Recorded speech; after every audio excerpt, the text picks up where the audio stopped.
আয়নার সামনে দাঁড়িয়ে সুমন্ত একটা ছোট্ট চিরুনি দিয়ে জোরে চুল আঁচড়াচ্ছিল, অথবা বলা যায় আঁচড়েই চলছিল, কারণ তার মাথায় চুলের যা চাপ, তাতে দাঁত বসাবার মতো দাঁত ওই খুদে চিরুনিটার নেই। গায়ে হাত বুলোনোর মতো ভেসে যাচ্ছিল সুমন্তর প্রবল চেষ্টাতেও। সুজাতা মোমবাতি নিতে ঘরে ঢুকে ছেলের দিকে তাকিয়ে বলে উঠল, ওটা কি হচ্ছে? চিরুনিটা ভেঙে যাবে যে। তোর চুলেও ওই চিরুনি? সুমন্ত একইভাবে হাত চালাতে চালাতে অগ্রাহ্যের গলায় বলল, তোমার চিরুনি নেওয়া হয়নি। সুজাতা ভুরু কুঁচকে বলল, চমৎকার, খুব ম্যানার্স শেখা হচ্ছে। সুমন্তদের স্কুলের ম্যানার্স সম্পর্কে বিশেষ নজর রাখার ব্যবস্থা আছে এবং সুমন্ত নাকি তাতে একটা সার্টিফিকেটও পেয়েছে। কিন্তু স্কুলের ব্যবহার স্কুলে, তাকে বাড়িতেও নিয়ে আসতে হলে পেরে উঠবে কেন? হাত পা খোলাবার জন্য খেলার মাঠে দরকার হয় না। সুমন্ত মায়ের থেকেও অধিকভাবে ভুরু জোড়া কুঁচকিয়ে একবার মার মুখের দিকে তাকালো, কোনো কথা বলল না, আবার একই কাজ করতে লাগলো। আজকাল এই এক বাহাদুরি হয়েছে সুমন্তর। ক্লাস 11-এ উঠে পর্যন্তই বোধহয় হয়েছে। ইচ্ছে করে মা বাপকে অগ্রাহ্য করে বাহাদুরি নয়, লাইক হওয়া। দেখো তোমার ওই ছেলে কদিন পরে কি মূর্তি ধরে। এরকম সময় তোমার ছেলে বলাই বিধি। সুজাতা অবশ্য বাহাদুরি বলেই ধরে আছে এখনো, নতুন বড় হওয়ার সুখে এটা একটা নতুন শখ, এই আর কি।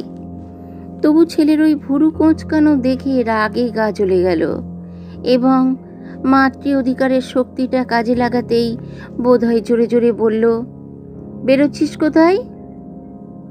বেরোচ্ছে, এটা সাজসঙ্গতি বোঝা যাচ্ছে। সুমন্ত তখন চিরুনিখানা প্যান্টের হিপ পকেটে পুরে ফেলে ধীরে সুস্থে বলল, কোনো একদিকে নিশ্চয়ই। কেন, কিছু আনতে হবে? কিছু আনার ব্যাপারে অবশ্য সুমন্ত এখনো এক পায়ে খাড়া। 8-10 বছর বয়স থেকে হরদম ছেলেকে দোকানে পাঠিয়ে তার এই নেশাটি ধরিয়ে দিয়েছে সুজাতা। সুজাতা কঠিন গলায় বলল, না, কিছু আনতে হবে না, জানতে হবে। কি জানতে হবে? এই সন্ধ্যের মুখে লোডশেডিং এর মধ্যে যাচ্ছিস কোথায় সেটাই জানতে হবে। কেন, আমি কি হাজতের আসামি? তাই এক পা বেরোলেই বলে যেতে হবে? বাহ, চমৎকার, ক্রমশই বেশ বলচাল শেখা হচ্ছে। তোর বাবা এখনো কোথাও বেরোলে বলে বেরোই, দেখিস না? স্লেভ মেন্টালিটি বলে সুমন্ত সিঁড়ি দিয়ে নেমে যায় তরতরিয়ে। কিন্তু মায়ের মতো জাত বেহায়া আর কে আছে? তাই সুজাতাও সঙ্গে সঙ্গে নেমে যায় 2-4 সিঁড়ি। চেঁচিয়ে বলে, বেশি দেরি করবি না কিন্তু, আকাশটা দেখ, দারুণ বৃষ্টি আসছে। কথার জবাব অবশ্য পায় না সুজাতা। ঘুরে এসে রাস্তার দিকে বারান্দাটায় সুজাতা দাঁড়ায়। তরতরিয়ে হেঁটে যাচ্ছে সুমন্ত। নেহার ছেলে বলেই বুঝতে পারছে, নইলে দেখার কথা নয়। সত্যি আকাশ কালো মেঘে ঢেকে গেছে, তার সঙ্গে চন্দ্র সূর্যের অমোঘ নিয়মের মতো লোডশেডিংয়ের অবদান তো আছেই। তবু হাঁটার ওই পরিচিতি ভঙ্গিটা থেকেই হঠাৎ আবিষ্কার করে বসে সুজাতা, ওর গতিভঙ্গিটা ঠিক ওর বাপের মতো গঠন ভঙ্গি। এই বয়সেই বাপের মতো লম্বা হয়ে উঠেছে, অর্থাৎ পুরো দৈর্ঘ্যটাই এসে গেছে ওর এখনই। এই তো কটা মাস হলো ক্লাস 9 পার করেছে। বড় তাড়াতাড়ি বড় হয়ে গেল ছেলেটা। ঘরে চলে এসে জানালা টানালাগুলো বন্ধ করতে করতে ভাবলো সুজাতা, বাপের মতো আকৃতি পাচ্ছে, এই প্রকৃতিটা তো পাচ্ছে না। শ্রীমন্তর মধ্যে কত শান্ত, সভ্য, নির্বিরোধী ভাব, কাউকে উঁচু কথাটি বলতে জানে না। এই তো নতুন বাহাদুরিতে ছেলে তো শুধু মাকে কেন, বাপকেও ডোন্ট কেয়ার ভাব দেখিয়ে মজা পায়। সুজাতার ভয় হয় ফট করে না বাড়ির ছেলের গালে একটা চড় কষি দেয় সীমন্ত। কিন্তু তেমন ভয়ঙ্কর ঘটনা ঘটে না, বড়জোর স্বগত মন্তব্য করে কিছু। মন্তব্য করে সরে যায়। ভালো ভালো, শিক্ষা দীক্ষা ভালোই হচ্ছে, ইংলিশ মিডিয়াম স্কুল তো। এই ব্যঙ্গটুকু অবশ্য সুজাতার উদ্দেশ্যে। 4 বছর বয়সে ছেলেকে পাড়ার স্কুলে ভর্তি করে দিয়েছিল সীমন্ত, যে স্কুলে নিজে পড়ে বড় হয়েছে। তখন তো সীমন্তর মা দিব্যি ডাঁটো।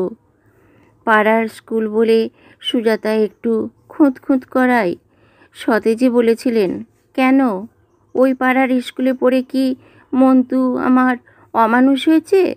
তোমার ছেলে যদি আমার ছেলের মতো হয় তাহলে পড়তে যেও বাছা। তবু 2 বছর পর থেকে সুজাতা ইংলিশ মিডিয়াম বলে এমন অস্থির হলো, শাশুড়ি নিজেই বললেন, তবে দে বাবা, ছেলেকে সাহেবের স্কুলে ভর্তি করে দে। বৌমা যখন এত ভয় ভাবনা, বাংলা স্কুলে পড়লে ছেলে বিলেতে যেতে পারবে না, দিল্লি মুম্বাই চাকরি পাবে না, শেষে আবার হয়তো তাকে দুষবে। মা বুড়ির প্ররোচনায় পড়ে ছেলেটা পরকাল খেয়ে রেখেছ তুমি। চুস্ত সতেজ কথাবার্তা ছিল মহিলার। হয়তো সেই জন্যই সীমন্তর স্বভাবটা এত শান্ত। বলতে গেলে মায়ের আওতাতেই তো জীবনটা কাটল। মহিলা মারা গেছেন তো এই সেদিন, যখন সুমন্ত বেশ বড় হয়ে গেছে। আড়ালে মায়েতে ছেলেতে শ্রীমন্তর মাতৃভক্তির প্রাবল্য নিয়ে হাসাহাসি করেছে। সুজাতা বলতো, ঠাকুমা বলেছেন ও বাবা, মাতৃভক্ত বিদ্যাসাগর ওর আর নড়চড় করতে পারেন? সুমন্ত হাসত হি হি করে। আবার মায়ের অসুখের সময় সীমন্তর অস্থিরতা দেখে চিন্তাও প্রকাশ করেছে। মা বাপ তো মানুষের চিরদিন থাকে না, ঠাকুমা গেলেই তোর বাবা যে কি করবে। কিন্তু আশ্চর্য, মায়ের মৃত্যুর পর কোনো অধীরতা দেখা গেল না সীমন্তর মধ্যে, বরং আরও বেশি শান্ত হয়ে গেল। পরিবর্তনের মধ্যে 7 জন্মে পুজো পাঠ সন্ধ্যা গায়ত্রীর দিক দিয়ে যেত না, সেটাই হয়েছে। অবশ্য মায়ের ঠাকুর ঘরে দুর্দশা দেখতে পারবে না বলেই। অসহ্যের পর থেকে সীমন্ত সকাল সন্ধে দুবেলা মায়েরই পুরনো একখানা গরদের থান জড়িয়ে উঠে যায় 3 তলার মায়ের ঠাকুর ঘরে।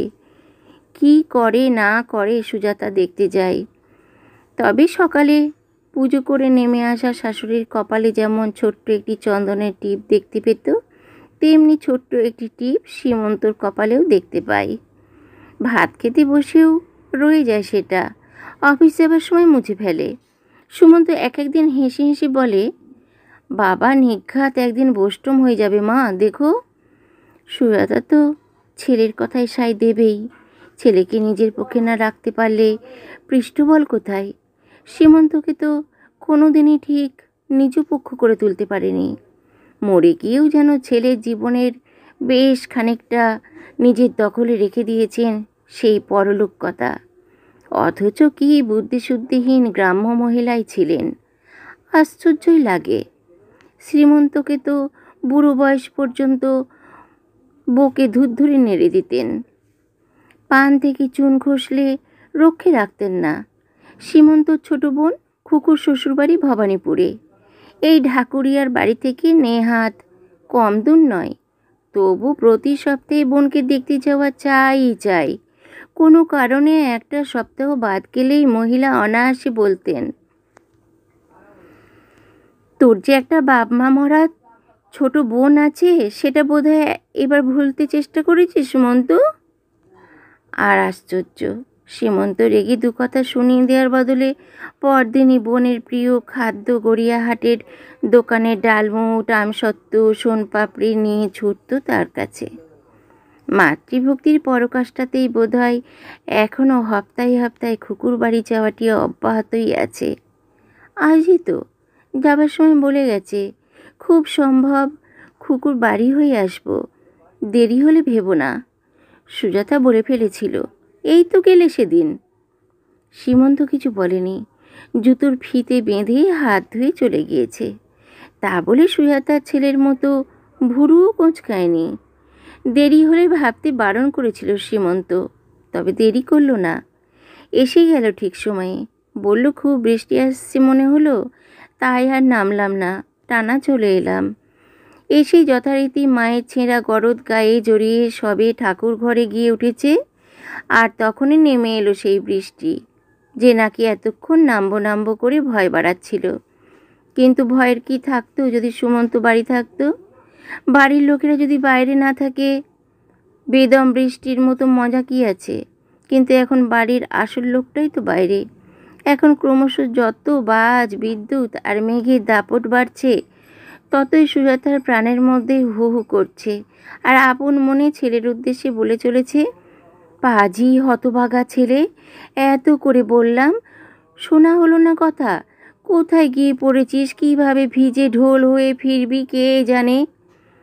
দেখতেই লম্বা হয়েছে আর মনে করছে মস্ত লায়েক হয়েছি, আসলে তো পটকা। সে হুঁশ আছে?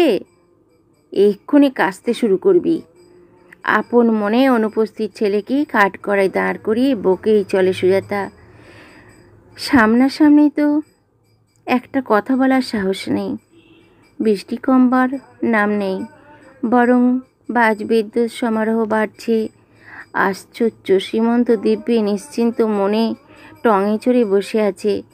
একবার বুক দূর করছে না কোথায় কি ঘটছে ভেবে। সুজাতার তো মনে হচ্ছে এটা প্রলয়ের সূচনা। ভাবলো ছুটি ঠাকুর ঘরে উঠে গিয়ে বলে, তুমি কি মানুষ না পাথর? যেতে হলো না। যথাসময়েই নেমে এলো সীমন্ত। থান গরজ ছেড়ে সুতির ধুতি পরে চায়ের টেবিলে এসে বলল, বাবু বুঝি এখনো ফেরেননি? সুজাতা ক্ষুব্ধ উত্তেজিত গলায় বলে ওঠে, দেখো না, এত করে বললাম, ভীষণ মেঘ করেছে, দেরি করিসনি, তবু এইটুকু ছেলে এত কিসের আড্ডা? তুমিও তো কিছু বলো না। মায়ের শত কথায় কাজ হয় না, বাপ একটা ধমক দিলে কাজ হয়।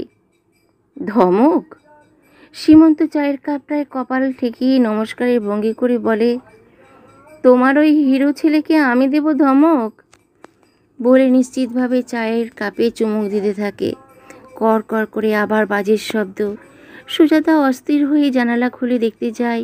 সীমন্ত বলে, ওটা কি হচ্ছে? ঘর যে ভেসে যাবে। খুব নিশ্চিন্তি মানুষ বাবা। ছেলেটা কোথায় কি করছে? কি আশ্চর্য! পাগল তো নয় যে এই সময় রাস্তায় থাকবে। আছে কোথাও বন্ধুর বাড়িটারি আটকে পড়েছে। এত ভাবনা করছো কেন? এ কথার আবার রাগ এসে যায় সুজাতার।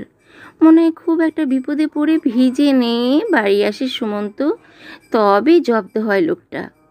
আর তা যদি না হয় তো আজ ছেলেকে সুজাতা দেখে নেবে এক হাত। ওইটুকু ছেলেকে এত ভয়ই বা পাবো কেন আমি? মনে দুঃখ পাবো বলেই না কিছু বলি না। রাত বাড়তে বাড়তে ক্রমে বৃষ্টি কমে, থামে মেঘের ডাক, বাজের ডাক, বিদ্যুৎ চমকানি। ঝিরিঝিরি বৃষ্টি যেন জেটটা বজায় রাখতে চেষ্টা করে। অতঃপর বাড়ি ফিরে সুমন্ত, ফেরে একখানা রিক্সা করে। কোথায় ছিলি এতক্ষণ? কোথাও না, এই ঢাকুরিয়ার মধ্যেই, সুধাময়দের বাড়ি। সুজাতা এতক্ষণ মনে মনে ভাবছিল, ছেলে যদি শুকনো গায়ে মাথায় ফেরে তা দেখে নেবে তাকে, কিন্তু কি করে নেবে দেখে? কোন কথার পিঠে? ছেলে যদি বলে, তা তুমি যদি ভাবতে বসো আমি বাজ পড়ে মারা গেছি, তা কষ্ট তো পাবেই। আমি কি কচি খোকা যে তুমি একেবারে অস্থির হয়ে উঠলে? সুজাতা ভারী মুখে বলে, অস্থির কি সাধে হই? কচি খোকা নাও বুঝলাম, ধাত্রী তো খোকারই মতো। এই যে জলো হাওয়াটি লাগিয়ে এলি এতক্ষণ, রাতেই কাশতে শুরু করবি। বলছিস তো ভিজিসনি, কই দেখি মাথাটা। যা চুলের রাস, মুছে দিই ঘষে। সুজাতা ছেলের মাথায় হাত দিতে গিয়ে দেখতে আসে, এক ঝটকায় মার হাতটা ঠেলে দিয়ে বলে ওঠে সুমন্ত, আহ, ভেবেছ কি তুমি? বারবারের একটা সীমা আছে বুঝলে।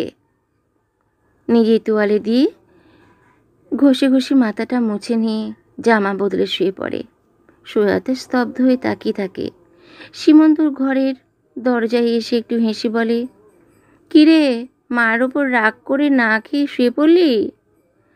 রাগ আবার কি? সুমন্ত পাশ ফিরে বলল, সুধাময়ের মা ছাড়লেন না, জোর করে ওদের সঙ্গে খিচুড়ি, বেগুনি, ডিম ভাজা খাইয়ে দিলেন। ও, তাহলে তো আজ তোর মজার দিন গেল। শুনলে তো?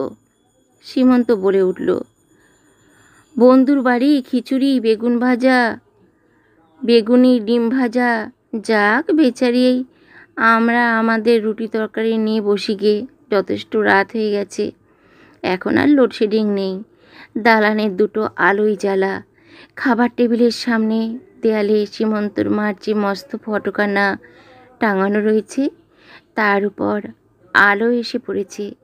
খেতে বসে সীমন্ত যথা নিয়মে আগে সেই ছবির দিকে নীরবে প্রণামের ভঙ্গিতে একটু চোখ ফেলে খাবারে হাত দেয়।